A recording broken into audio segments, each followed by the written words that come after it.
পরমাণু বোমা পৃথিবীতে কারা বানিয়েছে আগে দেখ। এই পরমাণু বিশ্বব্রহ্মাণ্ডকে ধ্বংস করে দিত, সারা টোটাল পশু জগৎ, জীবজগৎ, প্রাণী জগৎ, মানুষ জগৎ। ওরা কিছু সংখ্যক লোক রাজত্ব করত, আর তোদেরকে কিমা বানিয়ে দিত। এই তো চক্রান্ত মেন। দুষ্ট দুই নম্বরই ভগবানের সাথে এই কম্পিউটার স্যাটেলাইট 2 নম্বরই যারা আছে, 2 নম্বরই স্যাটেলাইট উপগ্রহ যে 2 নম্বরই আছে কম্পিউটার ম্যান। আমি শেয়ারস লাইক ফেসবুক দিয়ে করতেই পারছি না।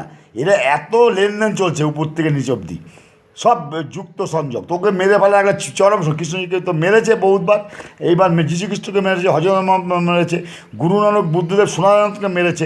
এরা কাকে মারেনি? এরা পুরো পুড়িয়ে এরা নিজেরা রাজত্ব করবে, ঈশ্বরকে উড়িয়ে দিয়ে, ঈশ্বরকে এলিয়েন বানিয়ে বাইরে। এলিয়েন মানে কি? তোদেরকে কিমা করে এরা রাজত্ব করবে।